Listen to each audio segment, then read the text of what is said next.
Hello and welcome back into Centex Sports Network. Jalen, Gillis still here live at Big 12 Media Day here at the Star in Frisco, Texas, joined by Rocky Miller. And we've got another special guest here at the table with us. Yeah, we got Mr. Roe Parrish in the building. A man that wears many hats, as we talked about here off the air, man. But what's going on, man? Appreciate you coming and stopping in and talking with us. I'm coming over here to take over y'all interview, man. I'm coming, I'm dropping in. I got Big Neely from Colorado over here showing love.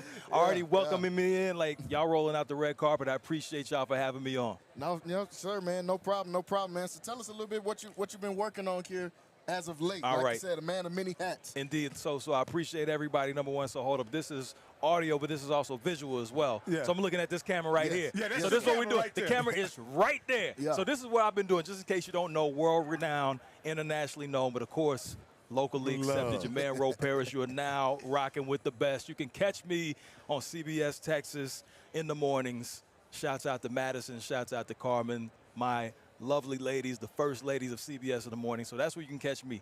If you ain't seen me before, you might have seen me back in the day on NBA TV. You might have seen me on NFL Network. You might have seen me on ESPN. You might have seen me on 120 Sports. You might have seen me a lot of different places. You might have seen me on Fox Sports Southwest back in the day when I was doing my thing with the Dallas Mavericks. You know, you might have seen me DJing your favorite party somewhere in the Metroplex or somewhere else in the U.S. You never know where you might have seen me. Like, you might have seen me on social media. You might have seen me with Prime one time. You never know, but the chances are you have seen me somewhere. And, you know, Ro, as you were explaining us where they could catch you, you really represent the culture in many different spaces, All bro. times. And that's what I always appreciated about you. So what are you doing here at Big 12 Media Day? Man, I had to pull up, show up, and show out. You know, I live right down the street right now, so I'm like, why don't I pull up and see what's going on at Big 12 Media Day? Because, you know, the first day is cool, but we all know why we're here. We all know why we're here. Let's not get it twisted. Let's not get it misconstrued. Everybody want to pull up to make sure they see and hear what Prime has to say on day two. I mean, let's keep it above. I got love for the Big 12 and everybody that's here, TCU, Baylor, Oklahoma State. We can go down the list of all the teams here, but people want to hear what the absolute GOAT has to say when he steps in the building. Hey, and speaking of Deion, have you been in contact with Deion while he's been on his sabbatical? I'm going to pull up my phone right here, and not to be that guy, but I'm going to be that guy. I asked the question. I'm going to be that guy for 1 second. Hold up. What is this, yesterday? Oh, here it is. So that's you can see what that says right there. And I just sent him a little something, and you see the response. So to answer your question, yes, I'm frequently now. I'm not gonna sit here and be that guy that fronts and be like, oh yeah, I talk to Prime every day. No. That's not the type of relationship that we have. I love Prime to life. He has done so much for me personally and professionally. So I respect our relationship, and I respect his position as head coach. He made that very clear for me a couple of years ago, because I was asking him, I was like, Prime, we still going to be able to do this? He's like, dawg, I'm a head coach now. And I was like, you know what? Say less. I was at his crib, and we were hanging out for a second at the ranch, and we were just chopping it up. But no, Prime is my guy. Anything that Prime does, I am down with it 1,000%. I'll say this, I have never heard anybody that actually knows Prime, say a bad thing about him. Now, people on the outside, people going to talk all day. But anybody that, actually knows him, dog, I love when I see his former teammates. When I'm out somewhere, Prime, he might not be nowhere to be seen, but I might say, hey, my name is Roe Parrish. I work with Prime. And as soon as I say that name, as soon as I say it, their eyes light up, man. Prime is the best. We have a contributor on Jalen's show and a good friend of mine, actually my best friend in my wedding, who comes on Jalen's show weekly by the name of Wayne Walker. He has a very close, they were in the same draft together, so and they also were former track guys as well. And so he has a very, he's known Deion for 35 years, and that's the same thing he says about it. He said if you know him, you'll love him. All the stuff that you see in the media, things people say, that doesn't truly represent who he is as a man and who he in his true character.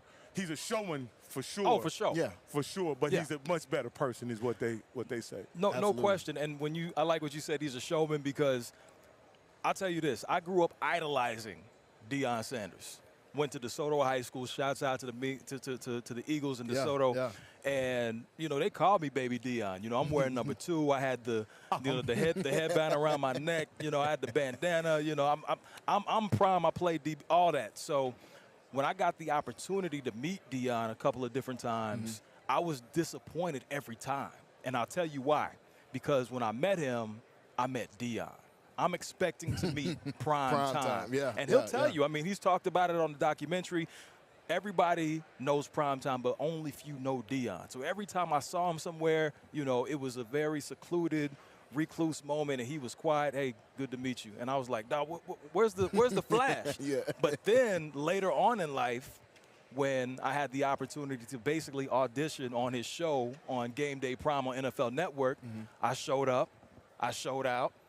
I let that mouthpiece go, and he was like, oh, well, hold on. And then I was like, yeah, I'm from DeSoto. He's like, oh, you from the crib? Because at that time, you know, he was living in Dallas and Cedar Hill. So he was like, oh, dog, no, you him. So after the show, I was like, hey, you know, how you think it went? You know, you think I'll get an invite back? He said, dog, whose name is on the show? And if you don't know, the name of the show was Game Day Prime.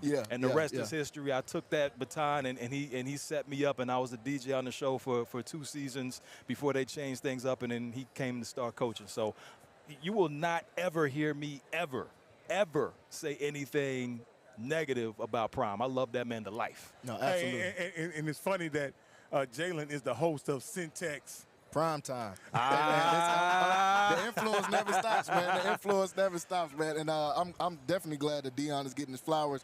I feel like I'm kind of in between 2 generations of the older generation who sees Primetime as the absolute GOAT, and the new guys who, you know, they might think Justin Jefferson or whoever the new guy is now, that, oh, he's the best player ever. So I'm glad to see him getting his flowers. Since we're talking about him, though, what do you think about the Buffs this year, the Colorado Buffs?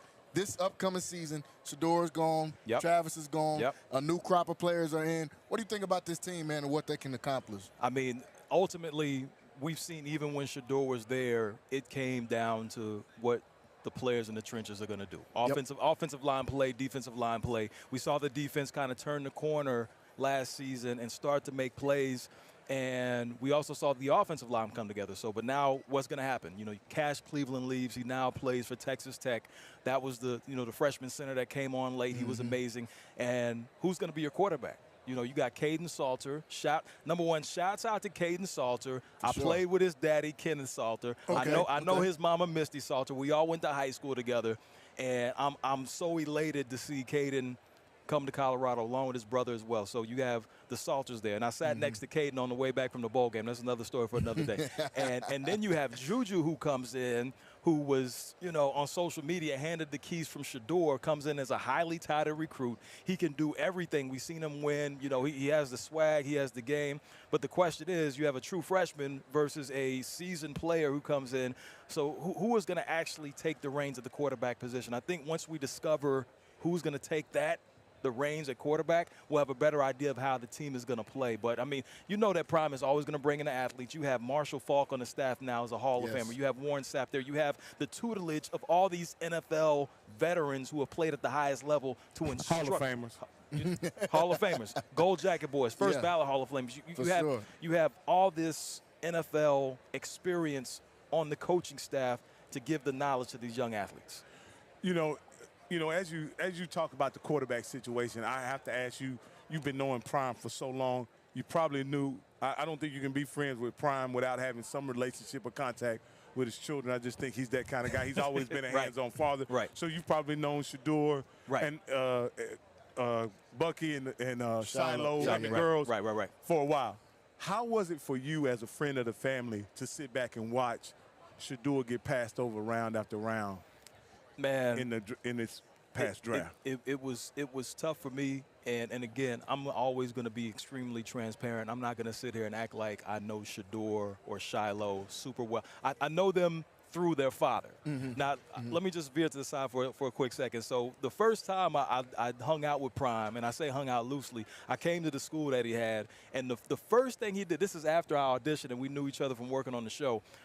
I go to meet him at the school just to, you know, catch up. And, you know, the first thing he does to me, he walks me into school and he points me right at Shiloh. He said, talk to this dude. talk to him, dog. And he walks off. So Prime leaves me with Shiloh. Shiloh's probably in 8th grade. And, you know, Shiloh always gives Prime problems. But the first time we really kick it, he leaves me with Shiloh just to talk to him. And Prime walks off. So I'm just left with Shiloh Shiloh doesn't know me from anybody. Yeah. But I'm sitting there trying to talk to Shiloh like, man, what's going on? But anyway, all that to be said, back to your original question, I absolutely hated to see what happened with Shedeur. And I hated to see it on a professional level, but on a personal level, knowing the alpha male that Prime is and how he has basically turned everything that he's touched into gold. He's always done things his way, and there's a lot of people out there that don't like that. And he raised his kids to be God-fearing, to be confident, and not to ask nobody for nothing, to go and take things. Like, if you want it, go get it, go take it, show up and show out. And there are people, in my opinion, my words, in the establishment that saw that and they didn't like that. So they wanted to put Shedeur in his place. And essentially, on that moment with the draft they did, however, as we've seen, as he's gotten to Cleveland, he's doing his thing. And, I mean, he's in prime position, and I say prime position on purpose to, you know, be the starter. Now, will he be the starter on opening day? We don't know. However, he is a very, very great shot to have that starter, that QB1 title right next to his name. You know, the thing that has impressed me, Ro, is that even though it was tough for me as a Prime fan and as a Shedeur fan, and to be honest with you, as a fan of the Sanders family, to watch what happened that weekend. Right. But I'm even a bigger fan now because I saw how the family and I saw how Shedeur responded to what was a really a public humiliation attempt. Absolutely. Right. And I'm just so ecstatic with the class and dignity that everybody in the Sanders camp has responded with. There's been no crying. Nope. There's no begging. It's just work. And it's proven, in my opinion, that Shedeur is going to show us what he's really made of and what we all knew as Colorado fans and Shedeur fans. Absolutely. Listen, I have no doubt, and, you know, when it comes to his acumen on the field, off the field, and me and Prime have had private conversations about Shedeur. I mean, I remember I was actually at the house moments before, well, probably a couple of days before they actually made the announcement that Shedeur was going to join him at Jackson State. Because, as you know, before he had committed to, what was it, Florida International? FIU. Yeah. He had committed to Florida International. And, you know, this is when I was living in Atlanta, and I was, you know, at times driving from Atlanta to Dallas. So I would be like, hey, Prime, I'm about to pull up at the crib. I'm going to stop through. So we would, you know, have these conversations. He's like, dog, this is going to be the first time in over 50 years a head coach in college football is going to have his son playing with him at the quarterback position. And just to hear him tell me that before the masses knew, I was just like, dog, like, that is amazing. Like, it's one thing for, you know, a coach to have his son, but we're talking about Prime here. We're talking about Deion Sanders, number 21 in your program, that did his thing, you know, first ballot Hall of Fame. We can go down the list. You know, the man really needs no introduction. But when you have a player that has the skill set of Shedeur. And the other thing was, in that conversation, he was like, dog, you know, he's been working out with Brady. Now, we've all seen the video now, and it's commonplace. But this is before everybody knew. He was like, dog, he set that up. I didn't have nothing to do with that. I was like, wait, what? He was like, dog, they got in contact with each other via the DMs. Shedeur set that up himself, went out to go work out with Tom Brady. Prime didn't have nothing to do with it. So that just shows you the type of character that Shedeur has, wanting to be great, not having any problems with reaching out to the GOAT saying, I want to get better, show me how it's done, I will come to you. Yeah, for sure. Bro, you've been very close to this, and I've said this on my podcast many times. Deion Sanders, coming from Fort Myers, as he 239, says, yep. Fort Myers, yep. to where he is right now, playing professional football, playing at winning the Thorpe Award at Florida State, being a first-round draft pick for the Atlanta Falcons, winning 2 Super Bowls, one with the San Francisco 49ers and the Cowboys. Then his career in broadcast media, then parlaying that into what I consider a tremendous coaching career so far, off to a great start, and being a grade A, top-notch father to his children, under what I would consider very difficult circumstances, I think it's the greatest sports story in America. Wow. What is your feelings about my opinion about that? Wow, I've never looked at it like that, but now that you frame it like that, dog, it's got to be up there right with. So if and let me just step back and look at this objectively, because I'm thinking about other situations that might be similar. That when you have, number one, you think about the Manning family, who's I mean, they've done amazing things when you think about them. Absolutely. Who else can I come up with? I'm trying to think of families that have been together and have done things on this level. To some degree, Steph and Dale Curry, just some degree like that. That's a great comparison. Yeah. That's a great comparison. That's a great story as well. I'll say this. It has to be right up there. If not number one, it's right up there in 1A or 1B, if not number one itself, because like you said, you broke it all down. The career, the resume, like the resume goes out the door when you talk about everything Prime did as a player, but then as a father to come back and then to bring programs out of the dumps, programs that have been dormant for decades. When you talk about going somewhere like Trinity and winning state championships back to back to back, then you go to a Jackson State. You go there with the sonic boom and you turn things up and you make Jackson State relevant. You make people pay attention to HBCUs. You bring all the attention that allows HBCUs to receive multi-million-dollar contracts from networks so they get the exposure, not just for Jackson State, but for all HBCUs. Then you go to Colorado, who ain't done nothing since the 90s, and you turn them all the way up to where you bringing in revenue out the wazoo. You got people paying attention from coast to coast, even international. You got your sons there. You have one that is 2 sons. Oh, I'm going somewhere.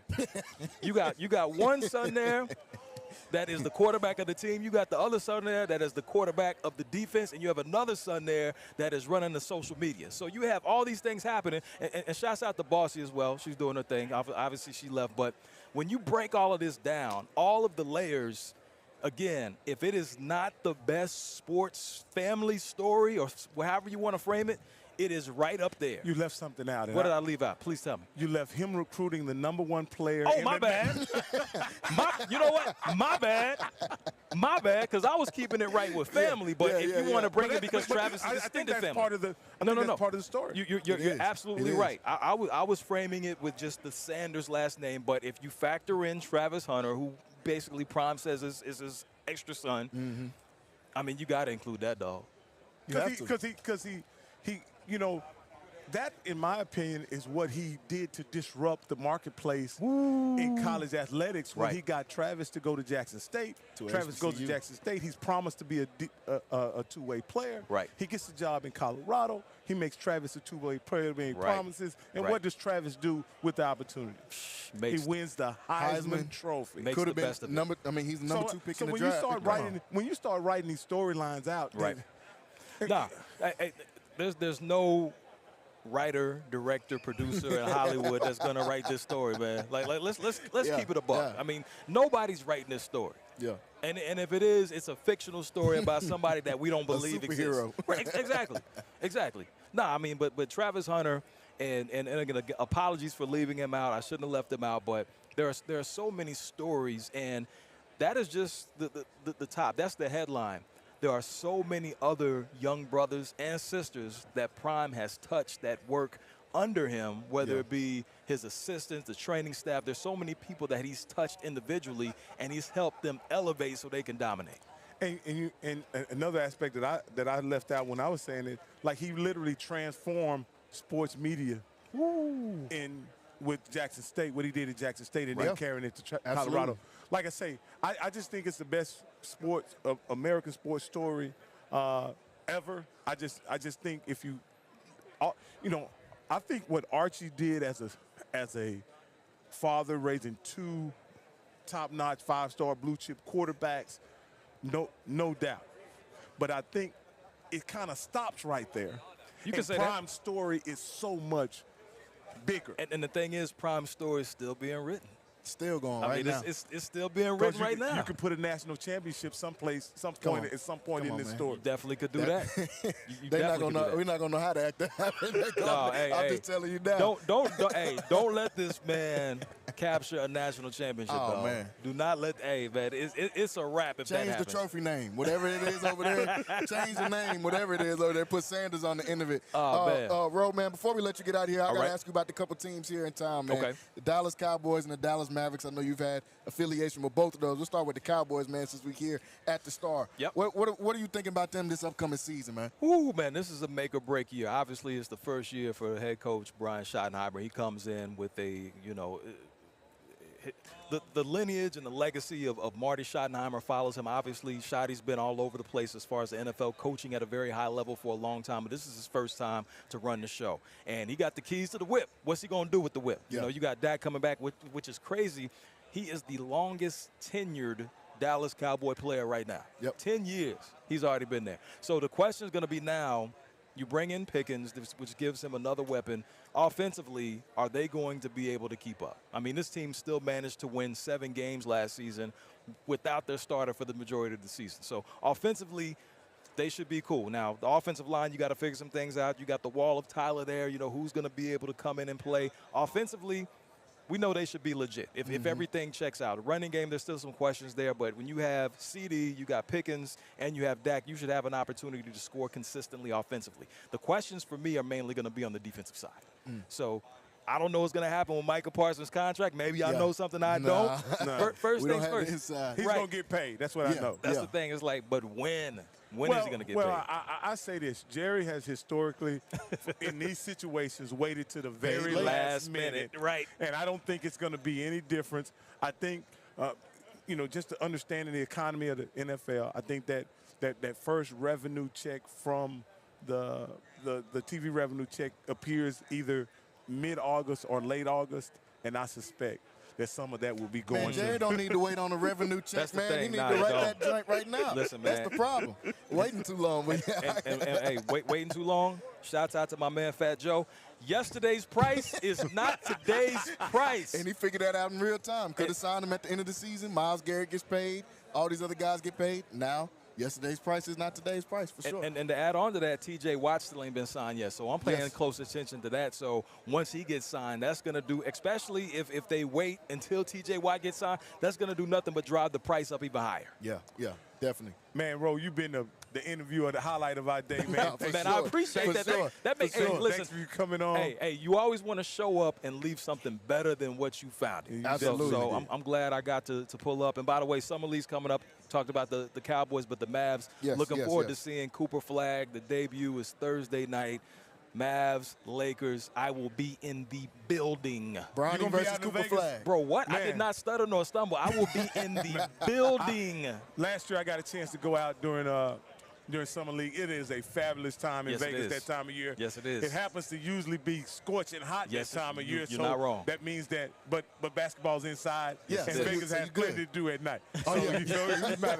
it's not a bad time. Where can everybody find you, Ro? Oh, okay. On your social media handles and of course, anywhere else you want to point them to. It's all the same on every social media platform, all connected, ROPARRISH, Ro Parrish, whether it be on social, on Twitter or X, whatever you calling it, IG, Facebook. I'm not on the what's the other one, the TikTok. I'm not on that one. Yeah. Somebody's probably gonna steal my profile name, so I ain't gonna be able to get it anyway. But yeah, that's where you can find me. Or you know what? Pull up on me in person. Hey, I'm here all the time, and baby, like someone I know says, I ain't hard to find. Absolutely, folks. Y'all heard it here first, man. Ro Parrish live from Big 12 Media Day here at the Star, man. We're going to be right back here on Centex Sports Network. Stay tuned with us as we'll bring some more to you. All right, brother.